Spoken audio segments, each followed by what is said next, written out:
Welcome! Good evening and welcome to our kitchen. I am Kevin. And I am Ruby. And together we are Chef Cocinera.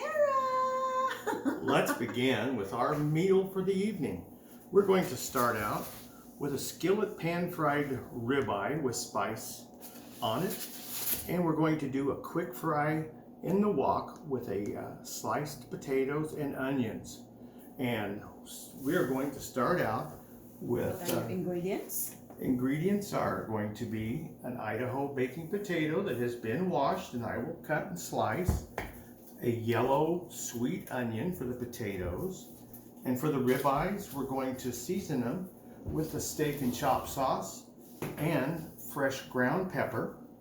And I am going to take the steaks and just do a little cut across them so that our spices will get into it. So when we pan fry them, they will have great flavor. Now what I like to do is take this and sprinkle it on. And sometimes the humidity makes things a little bit stiff. I'm always stiff in the morning from the humidity, but that's because sometimes I'm older than dirt. But anyway, I'm gonna pack that in. Then I'm going to grind up some fresh pepper.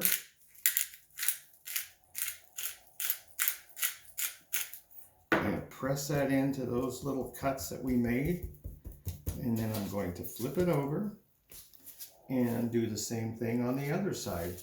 Just a mild little cut. Don't want to go very deep into the meat, but just enough where the seasonings can get down and penetrate just under the top layer. And as you can see, it's not a lot, but I press it in, and again I do the pepper. Love the fresh ground pepper because it just gives it a really nice flavor and a pungent little bit of a bite. So now then I'm going to set these off to the side, and we'll start that a little bit later here as we first get our potatoes going. And we will be seasoning our potatoes after we get them frying in the wok. So, first thing I like to do is take my potatoes, and I like to, first I need to sanitize or wash my knife because I did cut into the meat.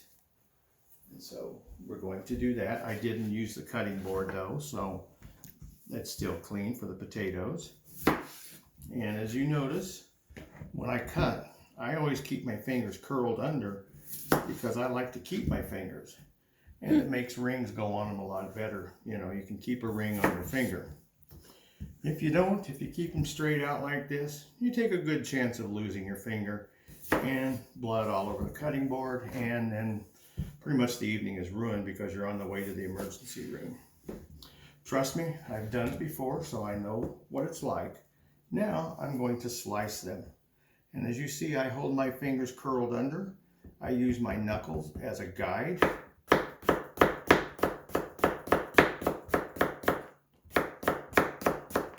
And I slice them about 1/8 of an inch wide. And I'm going to put those into the bowl. And we're going to continue to cut. And sometimes I chop some of the other ones into smaller pieces because they get in the way of my knife. It doesn't hurt because you have a little hash brown. As you can see, it's kind of like a little tail, but it's just potato. So hey, whatever works.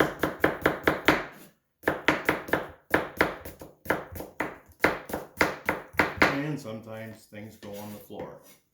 Didn't say that I was not a little bit on the messy side. Not quite messy, but not quite proper in some things. But we'll try to do it right so that we don't have a mess here. And as you can see how thin that I cut those potatoes, that way they don't turn into just mush when you fry them in your oil in the wok, because if you're too thin, then you end up with kind of like a mashed potato almost. So we're just gonna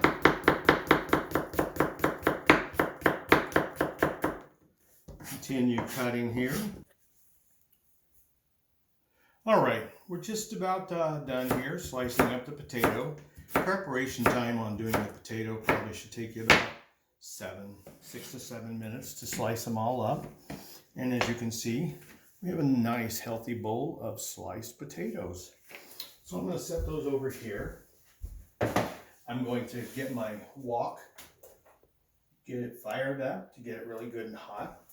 And while that's working, I'm going to slice the onion up. I always cut off the top, cut off the bottom, and then I like to cut my onion in half and peel it that way because it makes it so much easier to get that skin off. And we will get it off, and I see that this onion has got a little bit of a spot on it, so I'm going to cut that away. Going to clean off my table and put this onto another board so that I can throw it into the trash. I like to keep my area as clean as possible. Some people don't, but we won't say anything about her. Oh, she's so funny. So I'm going to take the onion. Show me. And I'm going to slice it. So I don't know why I was only half slicing. Do it faster.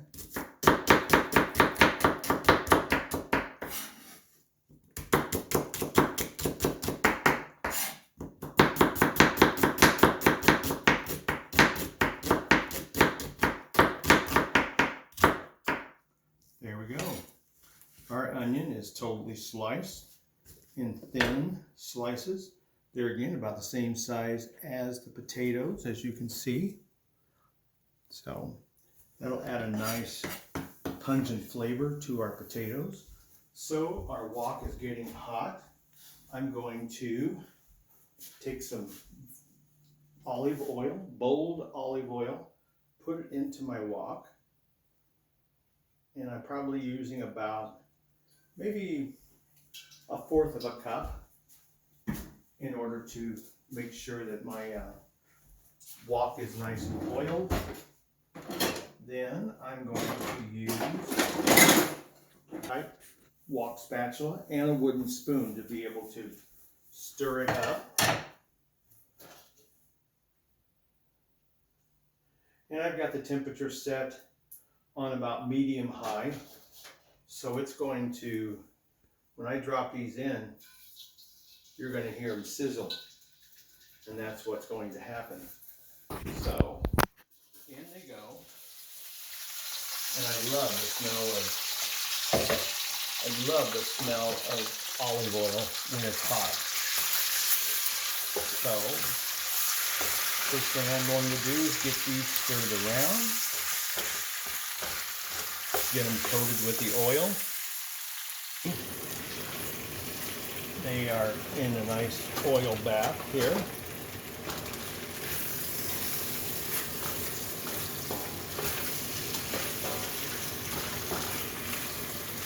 I'm going to go ahead and turn them up to high so that we get that browning sensation on them. Get some color, get them to soften up. I'm going to take a little bit of sweet onion and sea salt grinder blend. I'm going to salt them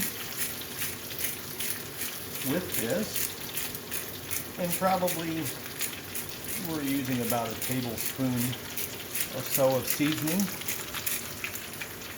And then I'm going to take the black pepper and grind up.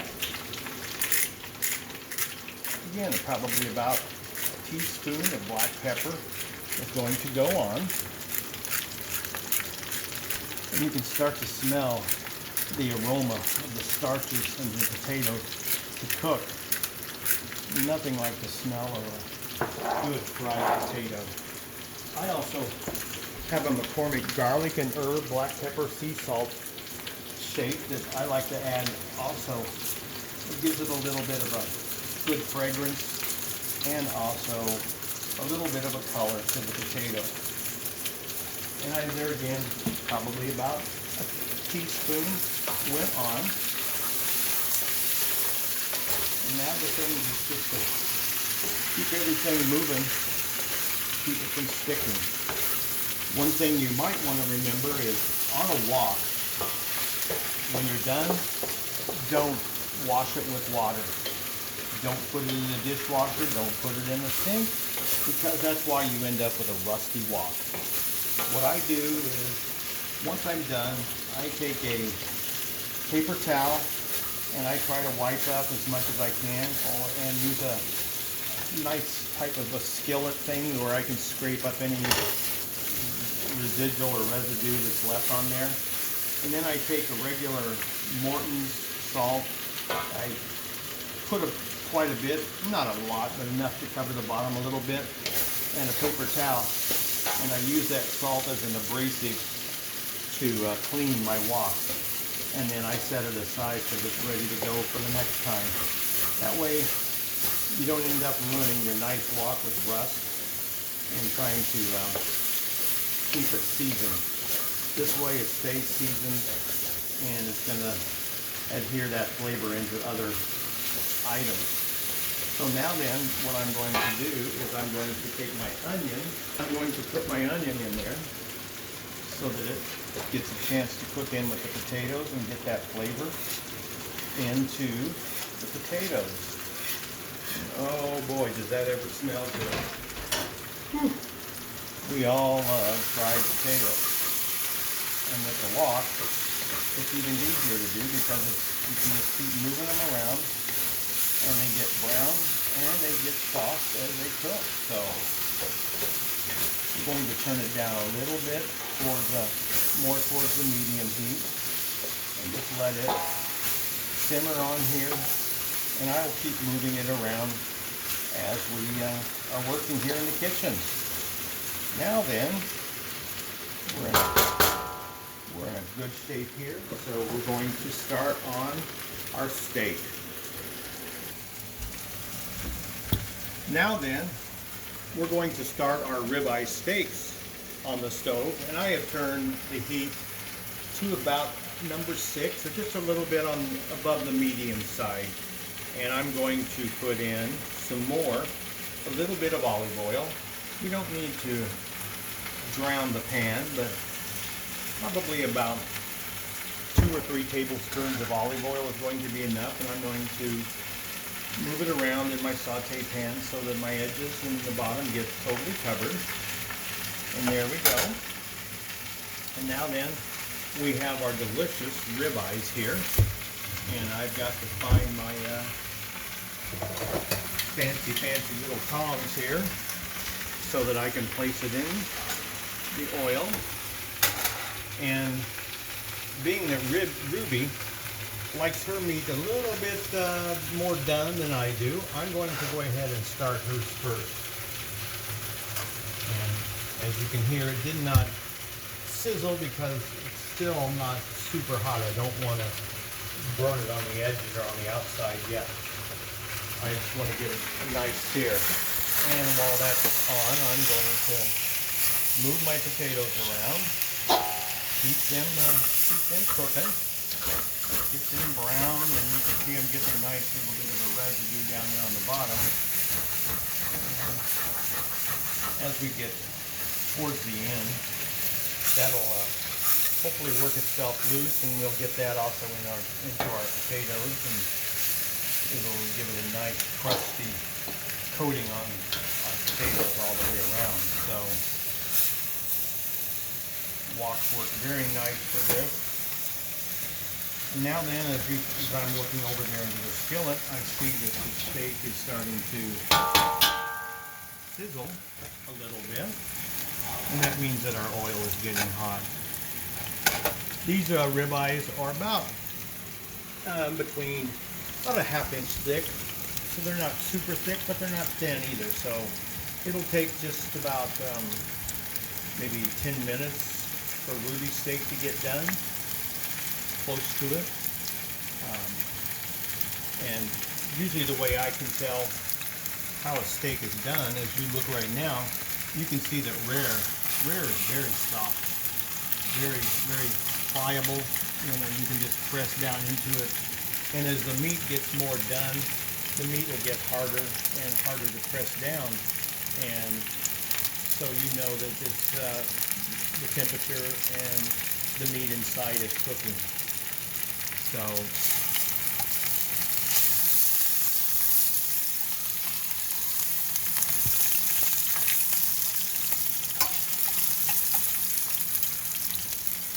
and usually the way I tell when it's time to turn a meat, you will start to see some of the juices come to the top of the meat. And when you start to see that, then you know that it's time to flip it over and do the other side. And we're starting to get a little bit of that, but not all the way, so I don't want to turn it yet.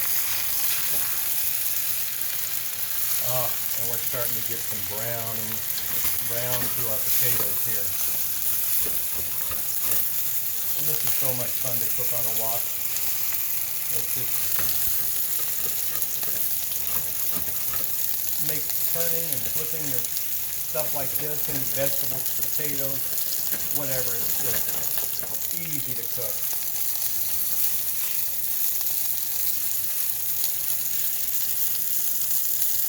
Now one thing that you might want to do, because it will start to pop, is I put a lid on it to keep it from popping grease everywhere. It's hard to keep a kitchen clean when you're cooking inside like this, but this is what we have to do. We don't have an outside kitchen. Now it's time to flip Ruby's steak, and I'm going to put my steak on. And I'm going to turn the heat down just a little bit more under medium heat, so that it doesn't burn and continue to cook at a high rate. One side has gotten seared, and so it's doing good. Food is just about ready to go here, so we're going to be plating it up. And getting some nice color on these potatoes here. As we can see, they are hot.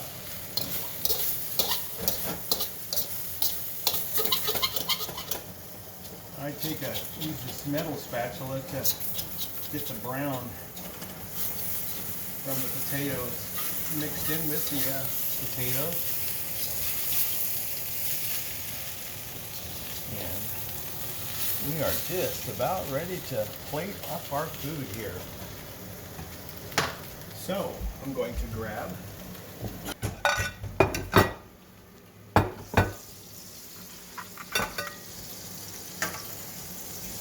and we have Ruby's steak here. It's nice and cooked the way she likes it.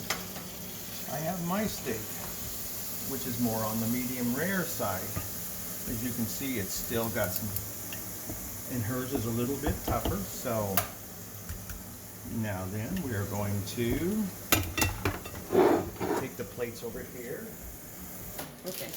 Take a little bit of fresh, unsalted butter, take a slice, and just put it on top of the steak, just to give it that butter flavor down into the meat. And so now that takes care of that, and then we are going to check our potatoes over here. I believe they're ready to go.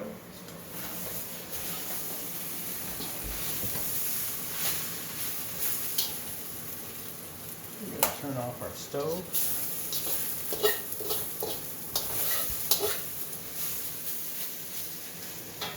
We're going to, just to check how the temperature is on the inside.